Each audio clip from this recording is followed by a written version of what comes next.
Ele é Dono de um par de olhos azuis. administrador, Psicólogo, bom de papo, carismático divertido. e ainda toca contrabaixo. Ele veio de São Paulo para passar uma temporada por aqui e nunca mais voltou para lá. Estamos falando do paulista mais gaúcho de todos. Seja bem-vindo, Luiz Grisólio. Muito obrigado, meninas. Obrigado, Coletiva TV. Já começamos bastante. Tô vendo que esse recontar vai ser interessante pelo quesito emoção, né? Vai. Tu gostou dessa apresentação? Essa abertura te compôs bem? Olha, Tu te sentiu representado nessa abertura? plenamente representado. Plenamente representado. Então, quem quiser conferir, o perfil do Grisólio foi publicado em 2007 e o link está na descrição do vídeo. Confere lá, clica, lê e depois volta aqui para atualizar toda essa passagem de tempo. E a gente abre sempre o Recontar, Grisólio, perguntando: tu te lembra dessa entrevista? Lembro. 9 de fevereiro de 2007, eu era gerente de eventos do Correio do Povo na época. Tomamos a decisão, eu, minha mulher e os filhos, de ficar aqui no Rio Grande do Sul, né, de 2000, onde eu precisava voltar para São Paulo. E aí faziam 7 anos que eu estava no grupo Record. Muito legal, muito bacana, foi muito emocionante para mim, porque Coletiva sempre foi um veículo do nosso mercado que, assim, ó, quem não tá, quer tá, e se não tá é porque não merece tá, tá? Bom, gente, vamos começar falando. A gente abriu falando que tu é o paulista mais gaúcho de todos, né? Por quê? Paulista de origem, mas hoje, então, 30 anos já de Rio Grande do Sul. E aí a gente conta assim, né? A Márcia Gil começa falando, né? Tu tinha que ter voltado para reassumir as tuas funções em São Paulo e preferiu ficar aqui, né? Pediu demissão e fica aqui. Mas tu te considera tão gaúcho que na entrevista original, num trecho, foi publicado assim: emociona-se ao lembrar que sempre veste pilcha nos acontecimentos tradicionalistas. Como é que foi isso na época? Na época e hoje ainda, né? Ainda continuamos com essa tradição. Foi muito louco, porque primeiro que, assim, eu lembro direitinho da foto. Eu tava com um Pala. A foto pro perfil. A foto pro perfil ela, se vocês verem, é um Pala, é um Pala que estava no meu cabideiro. E eu, eu não lembro o nome da pessoa que me entrevistou, não lembro mesmo.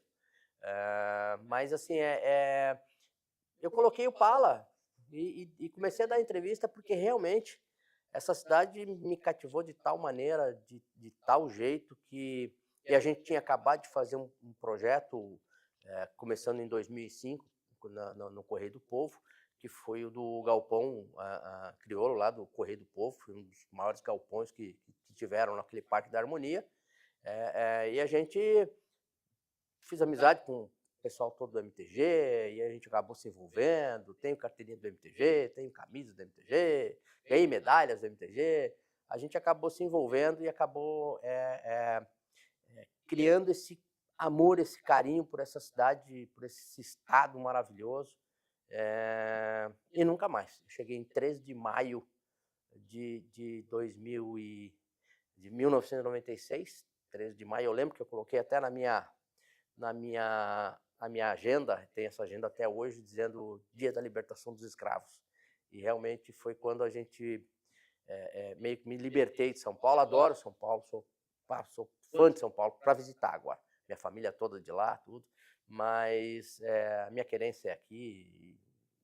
Eu me adonei dessa terra aqui como se fosse minha. Como todo bairrista, né? A gente vê, assim, que é bonito ver bonito. alguém que incorporou a nossa cultura, Eu, né? inclusive, diria que o Luiz Grisólio, ele é mais gaúcho do que muito verdade, gaúcho, né? É verdade. E dentro dessa cultura, né, tem algo que a gente não pode deixar de falar, que é o nosso tradicional churrasco, né? E a época da entrevista, quero destacar mais um trecho aqui do que tu comentou. Não passo nenhum final de semana sem fazer um churrasco com os amigos. E em outro trecho ainda, né? E como um autêntico gaúcho, quando ele visita a sua cidade natal, é o churrasqueiro titular. E aí a gente abre aspas para ti. Sei comprar e assar a carne. Aqui eu sou o paulista e lá sou o gaúcho. E aí tu comenta que a família mora lá, volta lá. Como é que tá essa relação? Segue igual? Continua igual, Márcias. Continua igual. A gente perde um pouco a nossa identidade. É difícil ser um estrangeiro. Você acaba sendo estrangeiro aqui, porque você tropeça também no teu sotaque de paulista, não tenha dúvida. É difícil você perder o teu sotaque paulista. Me pego, às vezes, falando coisas que paulista fala e que chega aqui as pessoas, mas você não é daqui, né? E quando eu vou para São Paulo, principalmente quando você desce no aeroporto, pega um Uber, ou pega um táxi e começa a falar um pouquinho, ele fala, o senhor não é daqui, né? Eu não sou daqui, eu não sou de lá, eu sou dos dois lugares. E agora, recentemente, eu me mudei para um apartamento e isso é que está me deixando mais triste, porque eu não consegui um apartamento com churrasqueira. Então, o que eu faço? Eu alugo a do meu filho a cada 15 dias, não posso ser toda semana. Então, a semana passada mesmo, nós estivemos na casa dele, porque nós fizemos um bom churrasco ali. Mas continua isso, eu vou para o lugar, eu gosto de assar e aí acabo comprando, acabo assando, eu gosto. Tem alguém que vai nos dever um churrasco, então Então, é isso? né? Pois é, daqui a 15 dias. Tá Daqui a 15 dias. Tá fazendo toda a propaganda que daqui a 15 dias... Tá ótimo. Vamos cobrar. Vamos lá, E coisa boa quando o entrevistado já responde, antecipa o roteiro, né? Ótimo. Porque a próxima pergunta era justamente, continua sendo respondido. Coisa Tá boa. respondido. Bom, vamos falar um pouquinho de profissão, né? Isso a gente também fala na abertura. Formada em administração e psicologia, mas fisgado pela publicidade, né? Pelo comercial, pelos veículos de comunicação. Como que esse desvio para a comunicação aconteceu, Luiz? Eu sempre, minha vida toda profissional, ela foi baseada, no começo da minha vida profissional toda, baseada em escritórios. Eu cheguei a ser gerente de recursos humanos de um colégio, de um grande colégio em São Paulo, que é o Colégio Magno, um dos 5 maiores colégios de São Paulo. E, na época, tinham 450 colaboradores, né? Na época eram funcionários. Nós falamos funcionários, nos anos 80 eram funcionários, hoje são colaboradores. Mas, então, assim, era um grande colégio. E aí, um amigo me falou quanto você estava ganhando? Eu falei, estou ganhando X. Ele falou, mas só? Eu falei, você está ganhando quanto? Eu estou ganhando isso. Mas fazendo o quê? Vendendo. Vendendo o quê? Publicidade. Eu falei, que publicidade? Em jornal. Trabalho na Folha. Eu tinha tido uma pequena experiência como assistente de cheque na Norton, que era uma grande agência na época em São Paulo, que foi bacana, foi legal, mas... Deixa eu te interromper, só porque tem pessoas que vão ter que dar um Google aqui. O que tu era na Norton? Assistente de cheque. Assistente de cheque fazia o seguinte, eu vou lembrar, rapidinho. Vamos lá. Sulflair. A campanha da Sulflair era da Nestlé, era da Norton. O que o assistente de cheque fazia?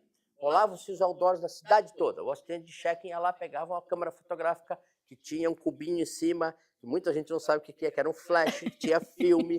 Você ia lá e fotografava as placas para comprovar, revelava o filme, etiquetava qual era o endereço, tá, né? Para comprovar o cheque.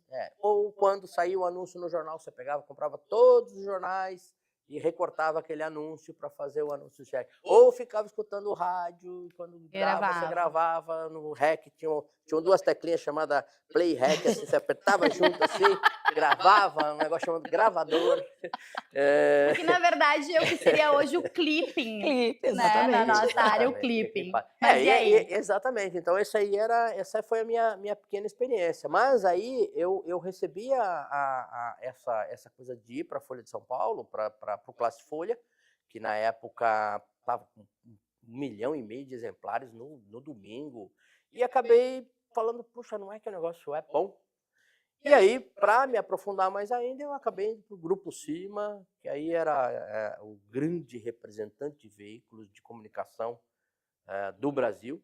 E aí a gente a gente tinha grandes representados, como Diários Associados, todo o Estado de Minas, Correio Brasiliense, Rádio Tupi do Rio, Jornal do Comércio, Diário de Pernambuco, o Rio Branco do Acre.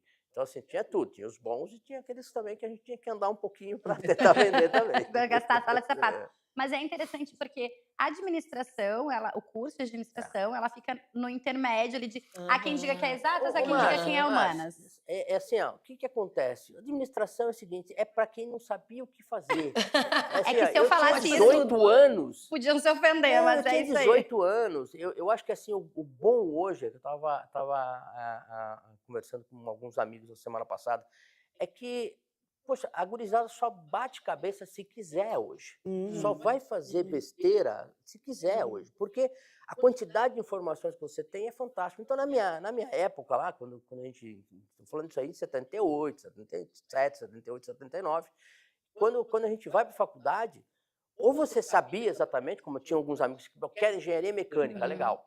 Eu fiz ITA, eu prestei para ITA. ITA é um instituto tecnológico maravilhoso no interior de São Paulo. Quando você entra na sala assim, tem 150, tem 149 japoneses e um brasileiro. Era eu. Então, assim, eram todos os nerds. Estavam ali. Então, assim, eu fui abrir a prova, olhei e falei, puxa, que bacana, que legal. Não é para mim. Fechei e falei, vou fazer o quê? Administração. Perfeito. E aí tinha um esquema na PUC em São Paulo que você fazia administração em 4 anos e em mais 1 ano e meio você se formava numa segunda... Então eu falei, ué... E aí quando eu entrei em administração, a minha turma tinha uns 80 alunos. Uau. Umas 77 homens e umas 2, 3 mulheres. E aí eu olhei psicologia, tinha 80 alunos, 77 mulheres e 3 homens. E um amigo meu que falou, nós precisamos fazer psicologia. Eu falei, então vamos fazer psicologia. Mas aí a gente incorpora tudo também, né? Era isso que eu ia dizer, que eu achava interessante, que é a administração e a psicologia lida com pessoas. Exato. E quando sem querer a gente acabou. E quando a fazendo publicidade um negócio te fisga, na verdade, né, que foi essa pergunta, ela te traz, na verdade, com todos os talentos que essas outras faculdades tanto que eu comecei tiveram. a fazer a especialização em recursos humanos, e administração de empresas em recursos humanos, já na FMU, antiga FMU, hoje é FIAM, né? E aí eu fui fazer essa especialização, acabou não terminando, e acabei não fazendo também, a vida te leva para alguns caminhos, eu casei cedo, então assim, mas a administração ela te dá esse embasamento bacana, porque você acaba conhecendo, poxa, tudo, conheci contabilidade, conheci, sabe, rotinas, coisas que parecem brincadeira, mas a gente usa até hoje, sabe? E a psicologia veio integrar. Psicologia, eu vou dizer bem sincera, eu acabei nem formando, porque assim, foi mais na brincadeira mesmo, naquela coisa de fazer, e quando precisou fazer a escolha, vai para psicanálise ou para psicologia, aquela coisa toda, eu falei, vou para lugar nenhum, sabe? Vou trabalhar porque eu preciso ganhar dinheiro e sustentar minha família. Não, vai para o ponto agora, para a gente atualizar de vez e te fazer aterrissar aqui no Rio Grande do Sul. O que acontece como é que vem essa vinda para cá? Como é que se estabelece esse convite? Como é que foi? Isso aí foi o seguinte, eu na época, eu tinha saído da parte de vendas e tinha ido para a gerência de planejamento, né? Na subgerência de planejamento. Que o meu gerente de planejamento me convidou para assumir uma nova função. Isso no Grupo Cima. No Grupo Cima. Dentro da comunicação, a gente tinha a intenção de olhar mercado, fazer análise de mercado, análise de risco, análise de veículo. Por exemplo, a gente recebia lá, como o Grupo Cima era o maior representante de veículo de comunicação, nós recebíamos inúmeros pedidos de representados, né? Eu tive algumas coisas que passaram na minha mão que eu falava, puxa vida, eu podia ter fechado porque tinha dado resultado. Algumas revistas, vou declinar nomes, mas revistas que a gente recebia e aí acabava achando que não tinha mercado, quando na realidade teve muito mercado e os caras ganharam muito dinheiro e a gente não apostou naquela revista. Então, eu recebi a incumbência da nossa diretora, na época, Beth Megger, uma das poucas mulheres dirigentes de veículos de comunicação na época, nos anos 80. E aí ela me falou, eu preciso abrir 3 novos escritórios, tá? No Sul. Agora eu preciso ver, eu só tenho assim, a base para a gente fazer 2 escritórios. Pode fazer uma análise? Posso. Aí vim para cá, passei 15 dias. A gente tinha um representante aqui, que era o Pandolfo, que era o nosso representante aqui. E aí fui a Santa Catarina, passei uma semana quando Santa Catarina era diferente do que é hoje. E Curitiba, que também era um mercado onde eu passei 10, 15 dias maravilhosos. Voltei, fiz meu relatório. Neste meio tempo, nós tivemos um problema pessoal. A minha esposa, na época, era professora de colégio de estado, tinha sido assaltada, tinha levado o carro, poxa, tinha dado E eu lembro direitinho que eu cheguei em casa e falei, eu quero me mudar desse estado. E aquilo lá ficou no inconsciente da minha cabeça, e quando eu fiz o relatório, eu falei assim, eu fiz aqui um estúdio, eu acho que a gente tem um lugar para ir. O que você acha de Porto Alegre? Ela falou assim, Porto Alegre é bom por causa disso, melhor o que eu ensino, a escola maravilhosa, eu posso dar aula, as crianças podem ser cruzadas. Bom, casou tudo. Na hora de apresentar, a Cima tinha essa coisa assim, ela pegava os próprios colaboradores e mandava para os escritórios. Tinha sido assim com o Newton e a Vera, que trabalhavam com a gente em São Paulo, que acabaram em Minas, a Márcia, que acabou em Recife, gente que acabou em Brasília, gente que acabou... Ou seja, ela brinca, a Beth, eu encontrei a Beth em janeiro esse ano, e ela me falou, eu repovoei, né, o Brasil. E quando eu apresentei, eu falei, olha, eu tenho 2 nomes. Eu tenho a Ana Luísa para Florianópolis e eu quero ir para Porto Alegre. E o Luiz Grisólio para Porto Alegre. Como assim? Eu falei, eu quero ir para Porto Alegre. Então tá. E aí foi que se deu essa nossa vinda para cá. Eu adoro, que eu fico encantada que nós somos muitas coisas, né? Administrador, é psicólogo, é Luizinho, é Grisólio. É Luiz. É um pouco de tudo. E voltando para 2007 agora, vem uma parte que me encanta nesse perfil. Teve uma revelação muito interessante, que foi: tocou muito rock, MPB e samba em bares de São Paulo. Depois de trabalhar o dia inteiro, tocava em 3 bares diferentes, de quarta-feira a domingo. Aí a gente abre aspas para ti. Eu tocava MPB num bar e no intervalo atravessava a rua e ia pro bar Zé Colmeia tocar samba. Saía, atravessava a rua novamente e ia para outro, o Palhoça, tocar Jorge Ben. A música ainda é uma parte importante da tua vida. Muito, muito, muito. Até hoje, tudo.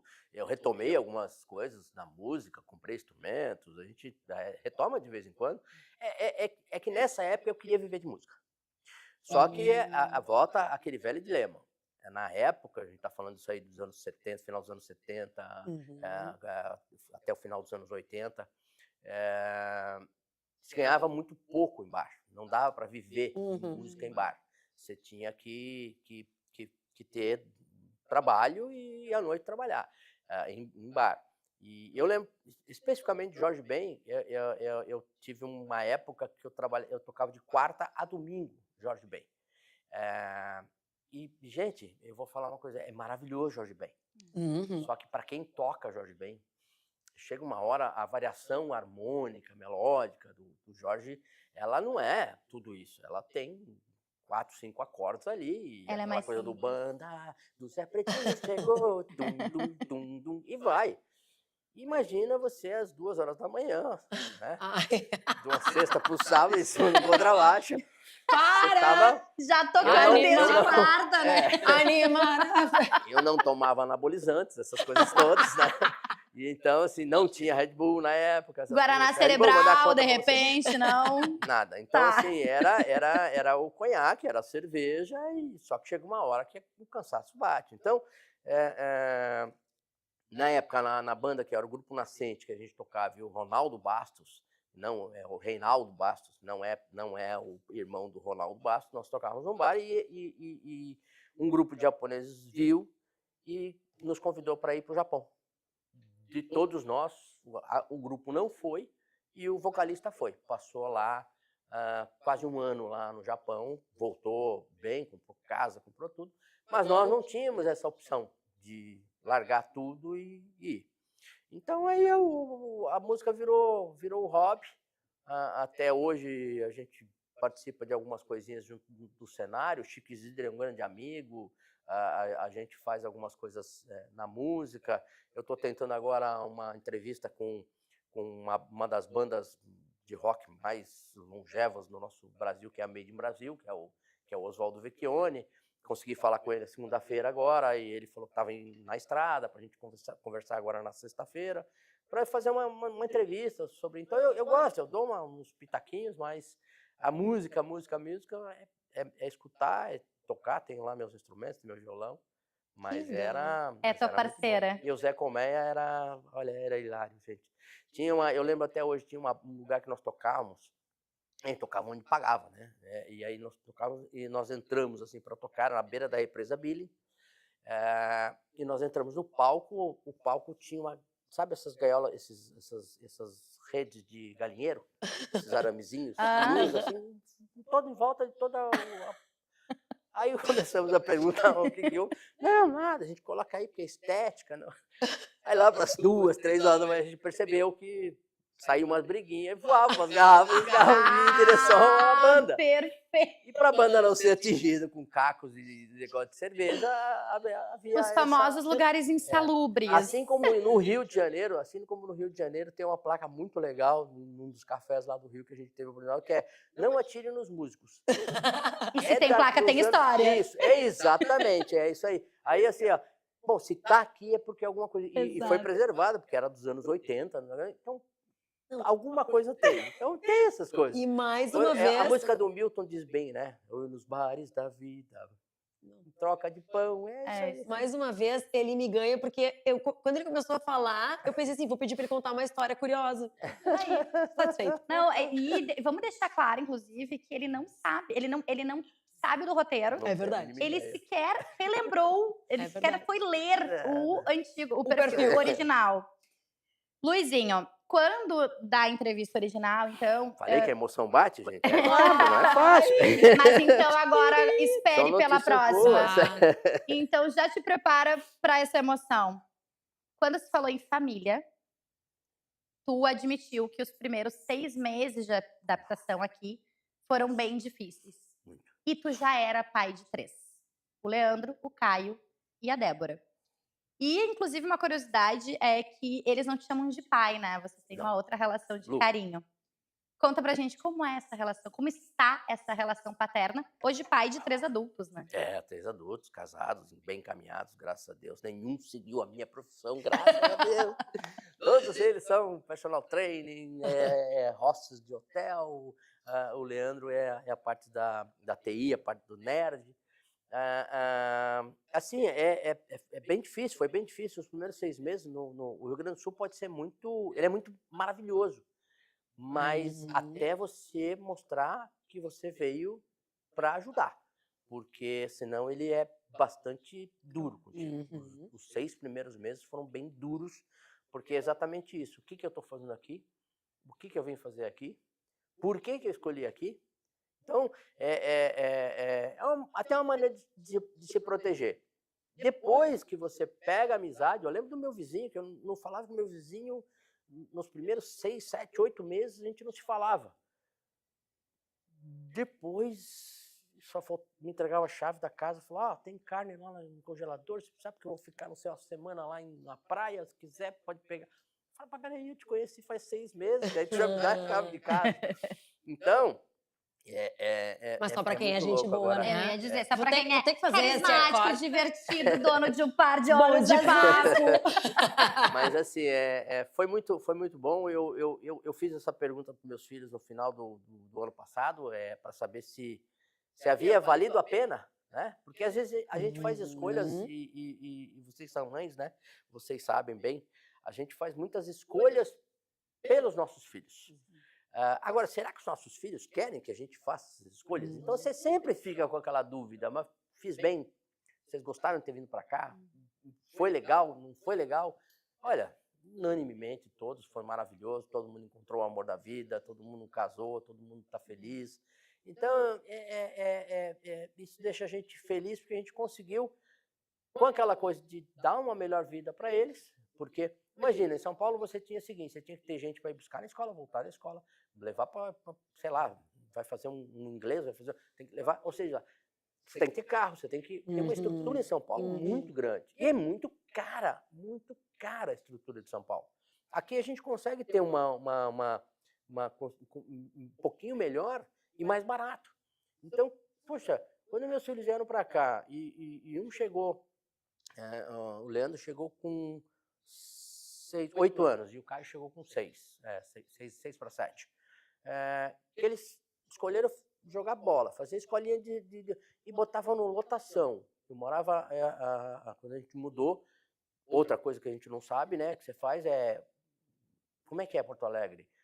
São Paulo eu tinha a Zona Sul, que eu morava, a Norte, a Leste e a Oeste. Aqui eu cheguei no centro e falei, pô, vou enfiar as costas no Guaíba, que aí eu só tenho 3 opções para ir, Norte, Sul e Zona Leste, né? Zona Oeste depois, dependendo da referência. E em Porto Alegre o centro sequer fica no centro, né? Exatamente, o centro sequer fica no centro. Então, assim, e eu fui morar ali na Espírito Santo, bem em frente à Cúria Metropolitana. A gente conseguiu um apartamento bem bom ali, grande para nós.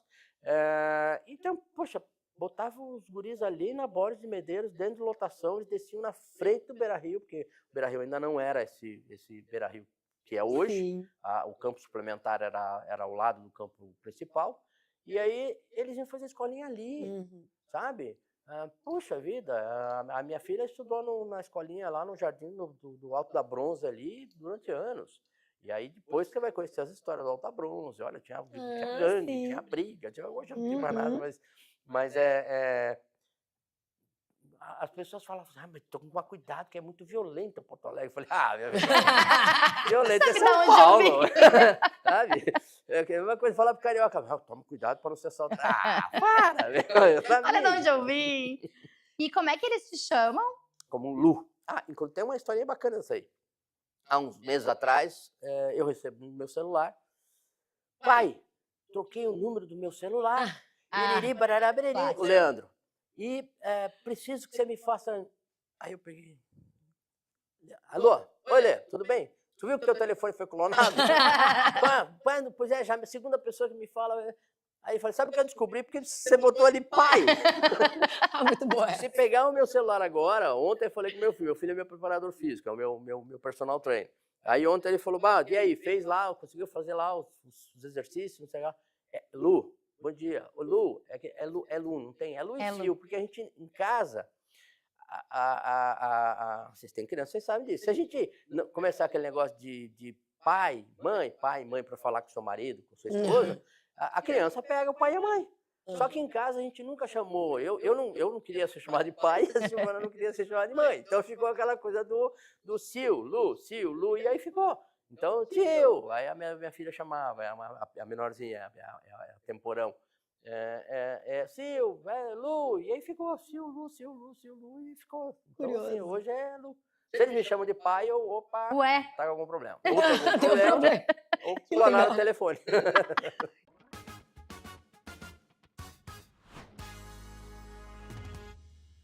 O papo tá bom, mas a gente veio falar aqui que o Recontar conta com parceiros que acreditam na força da comunicação e da informação de qualidade. Conheça quem está com a gente nessa trajetória. Há 7 décadas, a Associação Rio Grandense de Propaganda conecta, representa e fortalece o mercado gaúcho da comunicação. Uma história construída por profissionais, empresas e lideranças que ajudam a transformar a indústria criativa do Rio Grande do Sul. E agora você também pode fazer parte dessa rede. Ao se associar à ARP, você tem acesso a conteúdos exclusivos, benefícios em grandes eventos e conexões com os principais nomes do mercado. Associe-se! Faça parte dessa história e ajude a construir os próximos capítulos da comunicação gaúcha. Considerando que o teu perfil foi publicado, vá lá, quase 20 anos, né? O que tu diria, pontuaria, assim, das tuas principais andanças, das mudanças, dos momentos marcantes, Luzinho? Tava com medo dessa pergunta. Porque é o seguinte, em 2007, quando a gente fez a gente tinha uma ideia, o Correio do Povo era do grupo do Ribeiro, né? Do senhor Renato Ribeiro, a Calda Júnior, o Carlos Ribeiro, o Aloysio Ribeiro. E aí, em julho de 2000 julho não, foi fevereiro, 9 de fevereiro, que eu dei essa matéria, no dia final de fevereiro, que foi carnaval, logo após o carnaval, a TV e a rádio foram vendidas para a Record.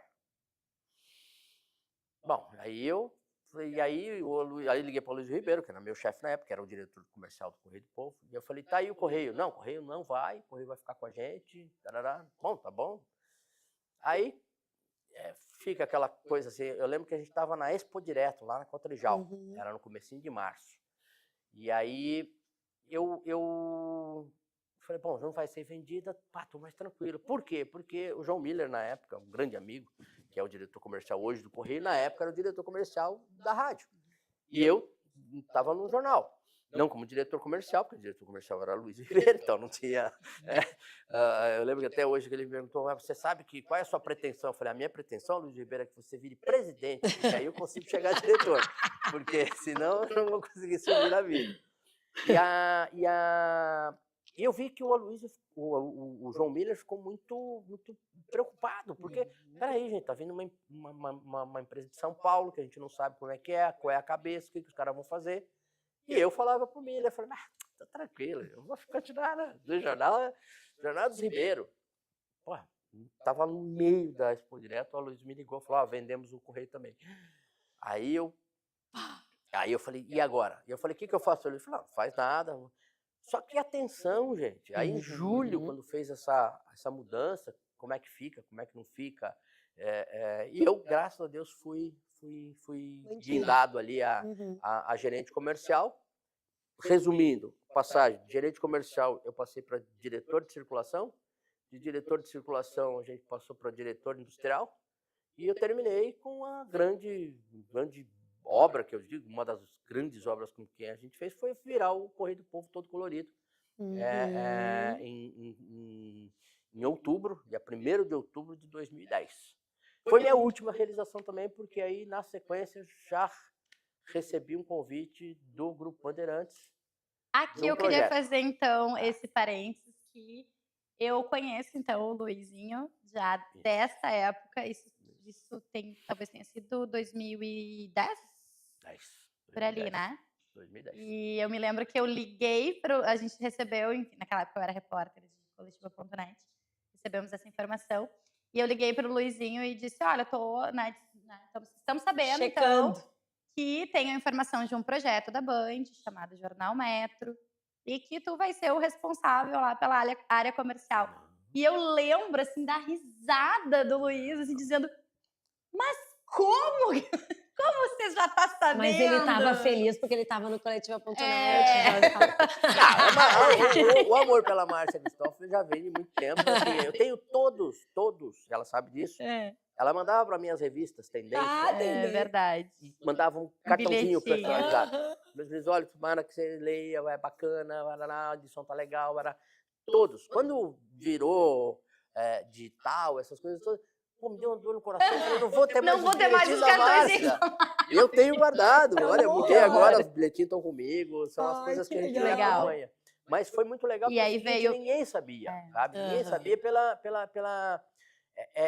a gente... A gente teve um caso aqui, que foi o nosso Jornal Sul, que Alexandre Gradet disse não, mas eu tenho quase certeza que foi. Quando o Sul ia começar, ele ia começar com a linha popular. Ele ia para o Jornal Popular. Veja bem, volto a dizer, Rede Pampa, é a minha leitura, tá? Eu botei até a mão no microfone. É a minha leitura.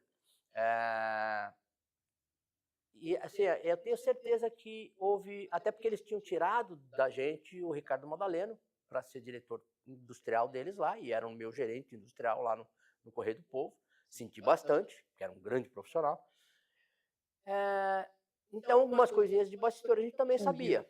E quando foi para lançar, o Diário Gaúcho, o Grupo RBS veio na frente e lançou o Diário Gaúcho. Tá? Diz que não era nada disso, que o SUS era só para ser aquilo lá mesmo. Tá bom, ok, beleza, é a minha interpretação. Aí volta pra gente. Quando começamos a tratar, porque eu havia trabalhado com o presidente do Metro no estado de Minas, o Cláudio Bianchini era gerente comercial do estado de Minas, e eu trabalhava no Grupo Cima, e a gente acabou se conhecendo. Depois nós nos encontramos num congresso da NJ, no Rio de Janeiro, e aí eu falei, e aí, quando é que vai lançar o Jornal Metro lá em Porto Alegre? Ele falou, logo mais. O que você está fazendo? Eu falei, estou fazendo isso, assim, assim, assim. É mesmo? Tá industrial? trabalhou no comercial também? Sim, lógico, lembra? Ah, que legal, cara. Boa. Ou seja, ali trocamos os telefones e já começou um namorinho. Leonardo Meneghetti, né, na época me chamou, e eu lembro que ele estava em Canoas, quando ele me ligou, e aí a gente conversou. E aí eu fui lá bater um papo com ele e falou só que nós precisamos tentar levar no maior segredo, porque a gente vai começar agora, em janeiro de 2011, só que nós vamos lançar só em setembro ou outubro de 2011, tá bem? E aí eu fui para cá, fui para onde? Fui ser gerente comercial da Band News. Que eu maravilhosamente bem, fiquei 4 meses ali na gerência comercial da Band News. Então, pô, foi uma experiência muito bacana. E aí, nesse meio tempo, a gente está trabalhando nossa equipe, contratando a equipe, contratando as pessoas, vendo onde a gente imprime o jornal, aquela coisa toda. E aí a Márcia, eu falei, liga, eu falei, tá, e aí, me fala do Jornal Metro. Eu falei, que Jornal Metro? Como é que você sabe dessas coisas? Não? Aí eu já desliguei e falei, tem gente aqui dentro que tá dando informação. A minha Tem equipe, inimigo na trincheira aqui dentro. Na minha época era o Flávio. Era o Michael Bock, era o meu subeditor. O Flávio na Ilha. época, o Flávio Ilha, que era o editor.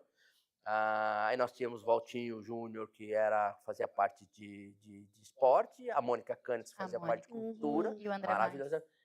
Eu acho que o André Max. Isso, exatamente. E a Gabriela, que a Gabriela é uma fotógrafa maravilhosa, uma baixinha espivitada e fazia fotos fantásticas.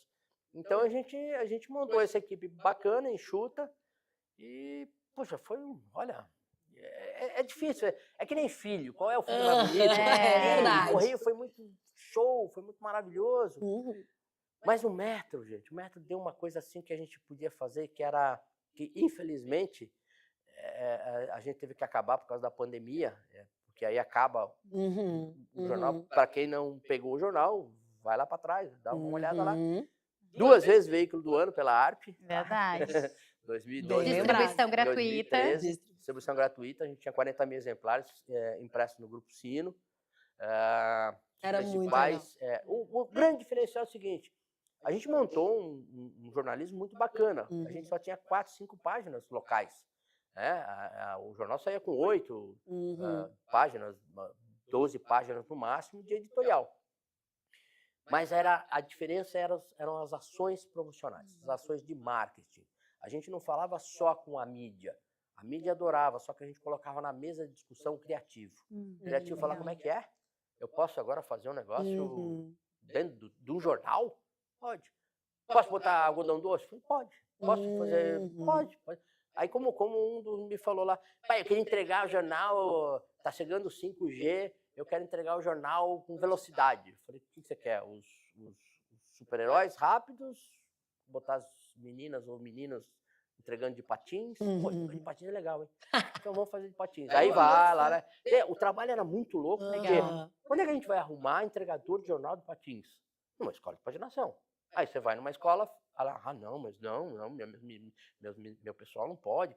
Até aparece um outro louco e fala, pô, eu quero fazer esse troço aí também. E aí traz a escola de patinação junto com Então, eram coisas maravilhosas que davam para se criar. Muito bacana. A liberdade criativa, né? Uma experiência nova, né? Uma página branca. E mantendo sempre um editorial maravilhoso. A gente teve alguns problemas, né? A gente pegou eleição, a gente teve problema com eleição, a gente teve problema com candidatos que não aceitavam as nossas posições. Eu tinha o Diego Casagrande como colunista, o André Har como colunista, o Luiz Carlos Ré como colunista. Então isso nós criamos, tá? O Carlos Scapini, que hoje é o manager da Billboard do Brasil, ele esteve aqui recentemente pela FBV e ele sempre me chamava de presidente do Metro do Rio Grande do Sul, porque a gente sempre dava um jeito de fazer alguma coisa diferente. Não haviam colunistas no Jornal Metro, não haviam, em lugar nenhum do mundo, que é o Jornal Mundial, não haviam colunistas. E aí o que acontecia? Nós enfiamos colunistas aqui. Aí abriu para alguns, foi legal, alguns mercados gostaram, tudo mais. Foi tanto que a gente chegou, e outra coisa que me deixa muito feliz, poxa, eu tive em Estocolmo, sabe, a gente, sabe, foi indicado como criativo do ano, Legal. dentro dos todos os jornais métricos do mundo. Porra, pelo amor de Deus, Ai, é muito um marcante, negócio, com certeza. sabe, peraí, nós estamos, desculpa a palavra, nós estamos no C do mundo aqui, né? Aham. E aí, No concorrendo final, com né? Nova York, com a Austrália, com Londres. É. Pô, Londres fazia as ações, França, a gente recebia as coisas de fora, falava, nossa, que lindo. Eu me lembro, inclusive, Grisólia, que em 2012, quando eu fiz uma viagem, eu voltei, ainda trabalhava em Coletiva.net, e eu voltei com um jornal Metro, que eu peguei numa estação de trem na França, que eu achei, gente, eu também O metro. Você sabe, esse tem uma historinha bacana também. Você sabe que esse negócio do Take One, por que no Rio Grande do Sul a gente não tinha o metro na saída do Trenzul? Aham. Porque as pessoas pegavam, levavam tudo e vendiam a R$1 na sinaleira. Uau. Nossa! Isso não só aqui, mas em Brasília, no Rio. Então, assim, o brasileiro não O está problema do acostumado. Brasil é o brasileiro. Imagina o seguinte, você bota aquele Take One, o Estado de Minas tentou, o Correio Brasileiro, se não me engano, tentou colocar um Take One no aeroporto. Botava a moeda lá, de R$2, R$1 do deserto, abria a portinha, pegava o exemplar e fechava. Aí o que acontece? O cara botava a moeda, pegava um exemplar e saía vendendo Correio Brasileiro, Correio Brasileiro. Então, sabe? Então a gente tinha que ter ainda essa estrutura de gente para entregar, isso aí ficava uma estrutura mais cara. Enquanto que outros, pô, tu desce em Nova York, tu vai em Nova York, em Nova Jersey ali, toda a estaçãozinha tem, lá o metro lá é a laranja e verde. E aí tá lá o metrô. Na França, a França eu não conheci, mas na Inglaterra, todos lá, tá lá, tu pega o teu jornalzinho, bonitinho. Canadá, minha filha esteve fazendo um intercâmbio lá em Toronto. O jornal Metro aqui, vai. Lu. Legal. Vai, Lu. Mas, Grisólio, vamos. A gente falou muito aqui de passado, né? De momentos nostálgicos. E o Recontar, ele é exatamente esse momento de carinho para os nossos profissionais, né? Pessoas que já há 20 anos já se destacavam no nosso mercado. E a gente parte da ideia que vocês são outras pessoas, né? O Luiz Grisólio, de 19 anos atrás, certamente era um outro homem. Então, vamos dar um tempo no passado, que a gente está quase se encaminhando para o final, para saber o que a gente espera do Luiz Grisólio daqui para frente. Só fazer uma correção aqui, pelo amor de Deus. O Grupo Caldas Júnior foi tão importante, tão importante na minha vida, que eu retornei. Exato, vai e volta, né? Quando o Metro começa as crises, eu recebo um convite do Kleber Trindade, que era, na época, o presidente do Correio do Povo, para que eu voltasse para o Correio do Povo. Eu voltei alguns meses só, como diretor de novos negócios, para depois assumir a diretoria comercial da Rádio Guaíba. Eu fiquei até 2024, né? Fiquei mais 7 anos lá. E assim... Poxa, e daqui para frente? Algumas coisas a gente fica bem triste, tá? Porque quando você passa dos 60, a tua trava de língua também, ela destrava. Assim, ela perde um pouco os filtros. Ela perde aquela ela é durinha até uns 58. Quando você chega nos 59, ela fica molenguinha e aí destrava tudo. Puxa vida, o nosso mercado publicitário, ele fala dos experientes, aquela coisa toda, mas ele só fala. Não é só o nosso mercado, né? O mercado do Brasil, tá? Falando do Brasil. É muito lindo, é muito maravilhoso, mas as pessoas não dão o devido valor aos os realmente experientes e bons profissionais. Porque, além de tudo, tem essa coisa do mercado esquecer o que a pessoa fez. Assim, eu lembro exatamente o que eu fiz há 20 anos atrás. Para esse apartamento que eu me mudei, pra você ver como a gente fica tão preocupado, eu me mudei para esse apartamento e aquelas coisas que a gente não espera. A minha vizinha de porta foi uma ex-funcionária minha, na época do Correio do Povo. Sério? Quando eu tô entrando no prédio, ela... Seu Luiz, tudo bem? Oi, opa, tudo bem? Tudo bem? Ela falou, você não lembra de mim? Eu falei, não lembro. Ela falou, fui só funcionário. Eu falei, eu te mandei embora, eu fiz alguma sacanagem, eu te demiti, você entrou na justiça. Ela, não, foi tudo bem. É que assim, você fica sempre com aquela coisa da... Como eu falei, né? A gente pergunta para os nossos filhos se, pô, foi legal? Pô, você encontra alguém e você fala, pô, será que eu fiz alguma coisa? Porque você pode. Na época do Correio tinha 2.000 pessoas na minha responsabilidade. 2.000 não, tinha 700 e poucas pessoas ali na minha administração. Tinham 2.000 pessoas naquele prédio ali da Calda Júnior. Então, era muito grande o negócio. Poxa, eu prezo muito essa coisa do que eu fiz e o que eu posso fazer. E aí você vê hoje o nosso mercado, sabe, dando tapinha nas costas de, desculpem a palavra, safados, que no passado fizeram e tripudiaram e hoje, porque tem uma idade, porque está mais velhinho ou alguma coisinha assim, hoje ele, não, vamos perdoar. Poxa, gente, peraí, a gente tem a vida toda. Então, nesses 20 anos, tudo isso que eu fiz, pô, foi legal? Foi bom? Foi. Posso contribuir? Posso. Pô, em 2025 eu recebo um convite da Box Brasil, sabe? Pô, Box Brasil é um negócio inacreditável, quem não conhece, conheça. Vem aqui, visita aqui na Tecnopuc, 15º andar, são 1.500 metros quadrados. São 8 canais de Pay TV, 10 canais de streaming, agora a Rede RS, que é o canal de TV aberta. Com uma política, o Cícero Aragon, que é o CEO, com uma política muito legal, eu quero os velhos.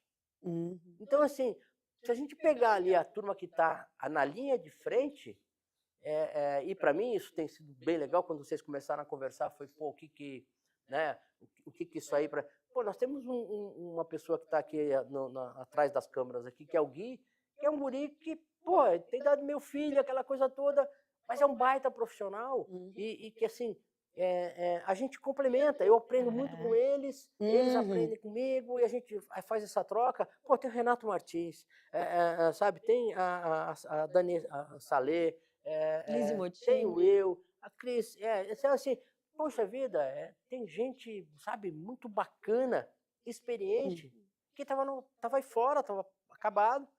Como esse nosso mercado,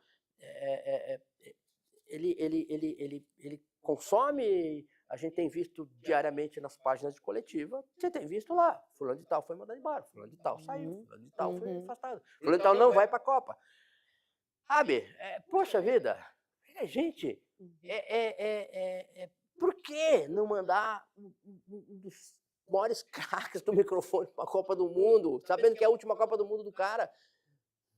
Não, é a nova. Tá bom, então tá, sabe? Cada um tem a sua posição. Essa é o meu pensamento. Mas assim, a gente procura estar sempre aprendendo. Pô, estou tentando fazer um curso de IA aí. É difícil. Eu começo e falo, não estou entendendo esse troço aqui. Mas daqui a pouco eu vou achar um curso que realmente fale a tua língua. Fale. Agora mesmo eu estava olhando ali e falei, sabe o que eu acho que eu vou fazer? Acho que eu vou fazer Famecos, cara. Eu vou fazer jornalismo. Olha aí! 62 anos. Maravilhoso. Me deu uma vontadinha, eu acho que eu vou dar uma, sabe? Vou voltar para os bancos acadêmicos, por que não? Sabe, a gente tem muita experiência, a gente tem muita coisa para... eu gostava, na época, em São Paulo, eu conseguia fazer isso, aqui não, mas a gente conseguia dar aula porque não precisava ter o mestrado, né? Hoje já é mais difícil. Concordo plenamente, está certíssimo, mas eu ainda brinquei com um professor aí falando assim, pô, porque podia ter professor convidado, né? Esses caras que vão lá para, sabe?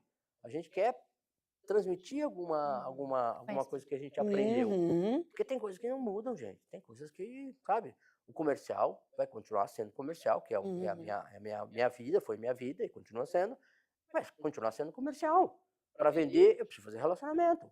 Por mais que fale, é a mesma coisa das nossas mídias. Gente, as nossas mídias estão decidindo, não são mais as guriazinhas, tá? São as experiências, são as tops, são aquelas que conhecem, principalmente nos veículos off, né? Porque continuam sendo fortes os veículos off. Mesmo você falando de mídia externa, mídia OH, né? O nome OH, eu sou da época Da mídia externa, eu também. É. Então, mas é isso, Marcelo, a nossa ideia, eu tenho muita vontade de continuar, sabe, podendo colaborar e podendo dar para esse nosso mercado aquilo que esse mercado me deu, sabe, e foi maravilhosamente bem esse mercado. Luizinho, vou aproveitar e fugir do roteiro, porque te ouvindo, me veio, assim, uma pergunta que é: o que, na tua opinião, te fez ser esse bom profissional que tu é? Primeiro, assim, encontrar boas pessoas. Eu acho que encontrar bons profissionais, sabe? Eu acho que isso aí é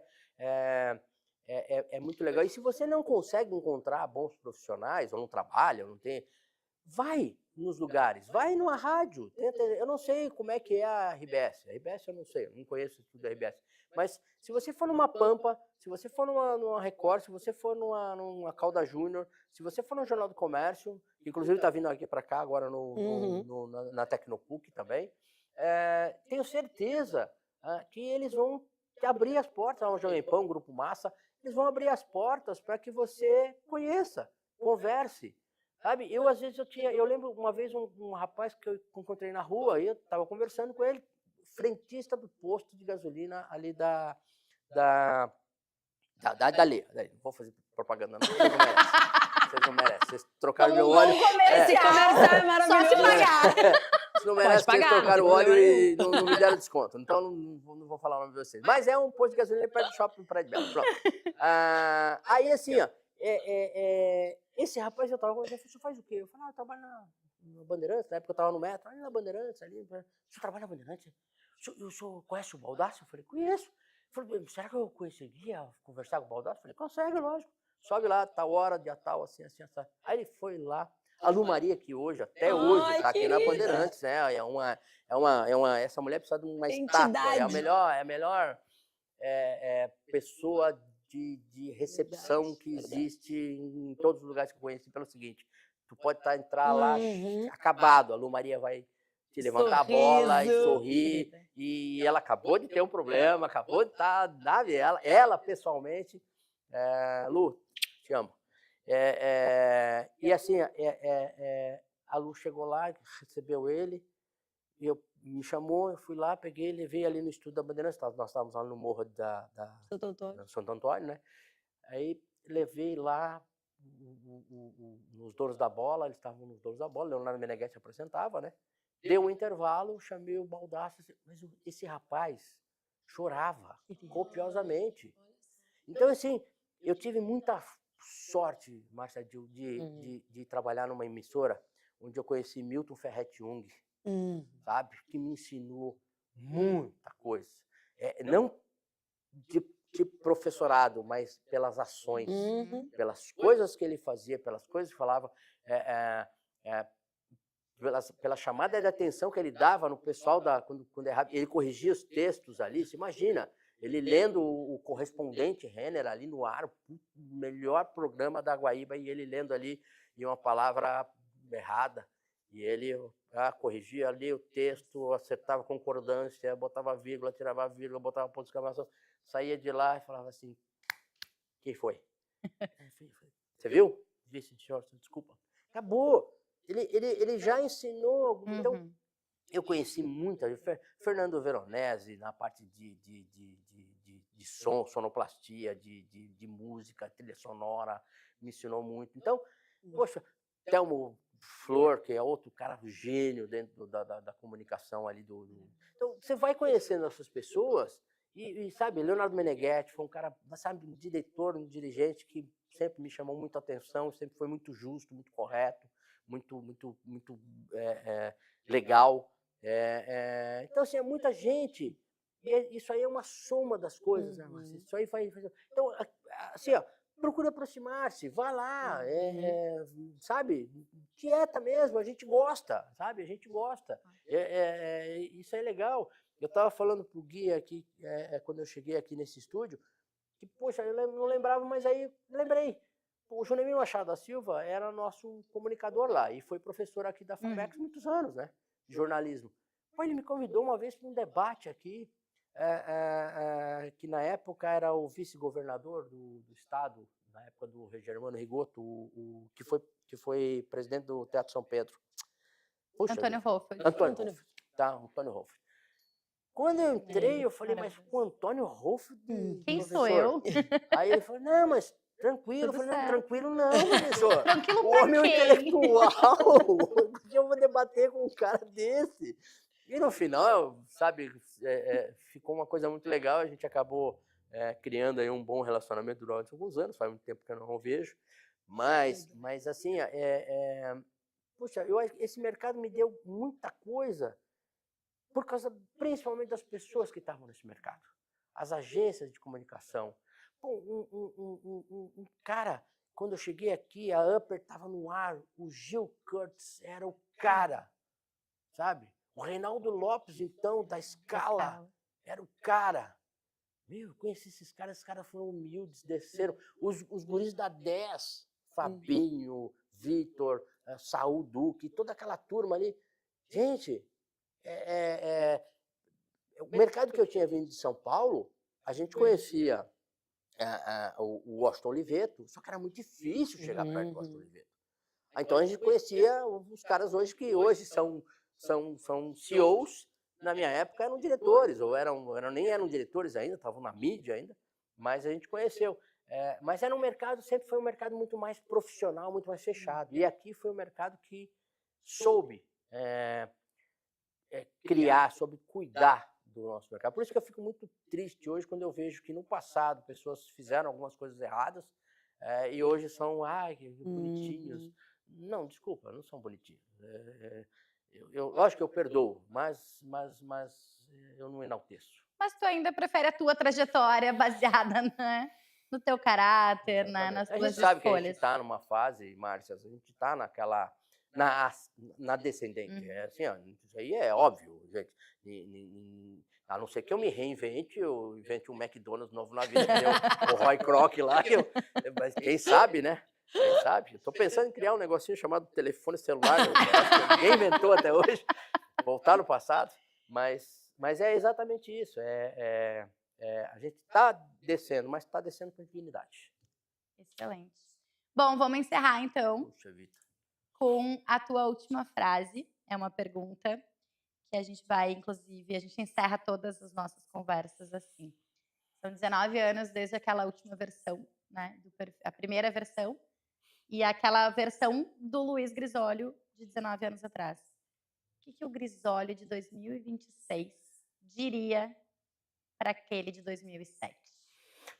Vai pelo mesmo caminho, cara.